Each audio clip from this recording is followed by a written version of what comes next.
Fit check മോനെ ഇന്ന് ജിമ്മിൽ പോകാൻ തുടങ്ങുവാണ്. ബനിയൻ, നിക്കർ, സോക്സ്, ചെറിയ shoes, water bottle.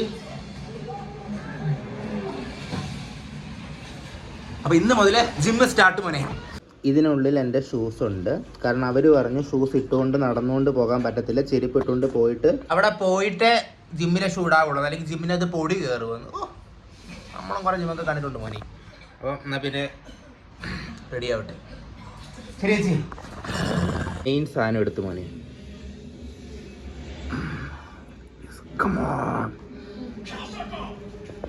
Tata Tata. അവിടെ പിന്നെ നീളം വെക്കേണ്ട പ്രായം കഴിഞ്ഞോടാ. ഒരു 4-5 ഇഞ്ചല്ല, ഒരു 10 സെൻറ്റിമീറ്റർ നീളം കൂടെ കിട്ടിയിരുന്നെങ്കിൽ കുറച്ച് നല്ലതായിരുന്നു മോനെ. പക്ഷെ ഇനി വയ്ക്കൂലെന്നാണ് തോന്നുന്നത്.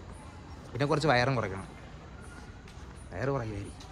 10 സെൻറ്റിമീറ്റർ കുറച്ച് അത്യാഗ്രഹമായി പോയി. ഒരു 5 സെൻറ്റിമീറ്ററും കൂടെ ഉണ്ടായിരുന്നെങ്കിൽ നല്ലതായിരുന്നു. ഒരുപാട് നീളക്കുറവൊന്നും ഇല്ല. ബേസിൽ ജോസഫിനേക്കാളും നീളം കാണും, സീനില്ല മോനെ. ആദ്യം ഇതിനെ പോയി വയറൊന്ന് കുറയ്ക്കട്ടാ. എൻ്റെ അടുത്ത് 2 പേര് പറഞ്ഞു, കാർത്തിക് ഇതിൻ്റെ വയറെന്താണ് ഇങ്ങനെ ഇരിക്കുന്നത്. എനിക്ക് മോനെ കയറി വന്നിട്ട് അവളുടെ വയറ്റിലാണോ എൻ്റെ വയറിരിക്കുന്നത്. അപ്പം തന്നെ തീരുമാനിച്ചു മോനെ, വിത്തിൻ 1 മന്ത് ഇതങ്ങ് മാറ്റി കൊടുക്കും. അവിടെ മോനെ പണ്ട് എനിക്ക് നല്ല പ്രാക്ടീസ് ഉണ്ടായിരുന്നു, വയറിങ്ങനെ ഉള്ളിലോട്ട് പിടിക്കാനായിട്ട്, ശ്വാസം പിടിച്ച് വെക്കാൻ പറ്റുന്നത്. പക്ഷെ അപ്പോൾ എന്താണെന്ന് പറയുക, പെട്ടെന്ന് ആ സ്കിൽസൊക്കെ പോയി തുടങ്ങി മോനെ. വയസ്സായില്ലടാ, 15 കൊല്ലമായി ഈ വയറിങ്ങനെ ശ്വാസം പിടിച്ച് വയ്ക്കുന്നു. 15 കൊല്ലത്തിൽ കൂടുതൽ എങ്ങനെയാടാ മോനെ ശ്വാസം പിടിച്ച് വയ്ക്കുന്നത്. ഇനിയെങ്കിലും അതിനൊരു അന്ത്യം ആവണ്ടേ. അതുകൊണ്ട് പറ്റും. യെസ്, എത്തി സ്ഥലമെത്തി. ഏത് രൂപത്തിലാണോ എന്ത് ജിമ്മിരിക്കുന്നത്.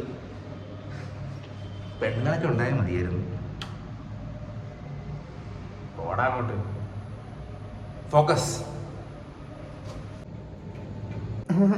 ജിമ്മ്. ഈ പ്രഹസനമൊന്നും എനിക്ക് ഇഷ്ടപ്പെടത്തില്ല. ഇതെന്താ അമ്പലവും ചെരുപ്പൊക്കെ ഉരുട്ട് അകത്ത് കയറാനായിട്ട്.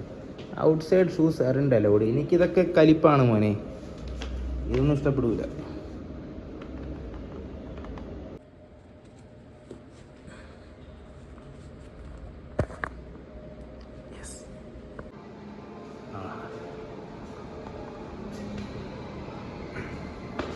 എന്നാൽ പിന്നെ സമയം കളയാതെ പരിപാടി തുടങ്ങട്ടെ മോനെ. ശരി, എന്നാൽ വിജയശ്രീ ലാളിതനായിട്ട് ഞാൻ തിരിച്ചു വരാം. ശരി മോനെ. അപ്പോൾ പിന്നെ